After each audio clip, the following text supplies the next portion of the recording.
Quel type d'organisation adopter lorsqu'on est blogueur et formateur? Donc, à savoir que l'on a deux activités qui sont fortement complémentaires, notamment dans les tâches à accomplir. En fait, c'est tout simple. Il suffit de lister les tâches principales et régulières que l'on réalise lorsqu'on fait du blogging. Donc quand tu fais du blogging, ça veut dire que tu travailles sur ton blog, soit tu rédiges du contenu. Alors bien évidemment, on va sous-entendre que ton blog est déjà en place, paramétré, d'accord? Mais bon, voilà, tu peux avoir des mises à jour à faire de plugins, par exemple, créer du contenu. Je sais pas, tu peux peut-être un peu travailler sur le design pour l'améliorer, tu peux mettre à jour tes articles, etc., etc.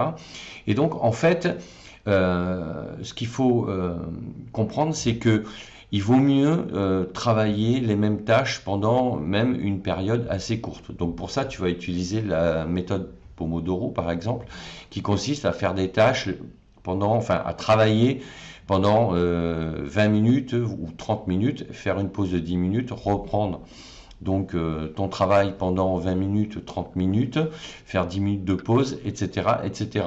Et de cette manière, pendant les 20 ou 30 minutes où tu travailles, au moins tu es concentré, tu ne fais que ça. Et le fait de faire des pauses, c'est vraiment très important. Il faut respecter ces cycles-là. Ça te permet vraiment de pas saturer ta mémoire et ta concentration. Alors, ça c'est au départ. Évidemment, après, quand tu as l'habitude, tu augmentes tes capacités de concentration, tu augmentes les séances de travail. C'est-à-dire que tu peux faire des séances de travail de 40 minutes, 3/4 d'heure, voire même d'1 heure. Donc aujourd'hui, moi je fais même des séances des fois de 2 heures sans m'en rendre compte. Mais parce que, bon, voilà, aujourd'hui, j'ai un rythme qui fait que je peux fonctionner de cette manière. Mais au départ, pour t'habituer à adopter une bonne organisation, tu vas utiliser ces fréquences-là. Et donc, tu vas identifier les tâches que tu souhaites faire sur ton blog quand tu te lèves le matin. Si, admettons, le matin, tu dis, bon, aujourd'hui, je vais travailler sur mes plugins, sur mon référencement. Voilà, à ce moment-là, tu ne fais que ces tâches. D'accord? Tu commences pas à te lancer dans la rédaction de contenu. C'est-à-dire que tu dis, voilà, je me prends toute la matinée, pendant toute la matinée, je vais travailler essentiellement sur ces tâches-là.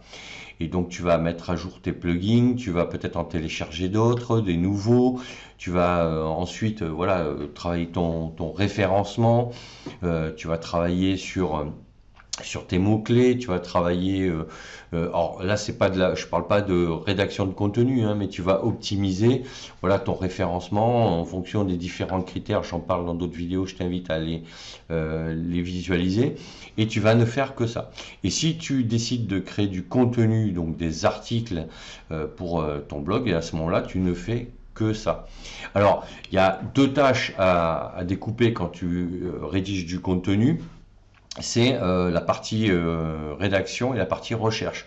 Si tu dois faire des recherches pour écrire un ou plusieurs articles, à ce moment-là, là aussi, il faut que tu ne fasses que de la recherche pour optimiser ton temps, tout simplement. Sinon, tu vas passer d'une tâche à l'autre et au final, tu risques de te disperser.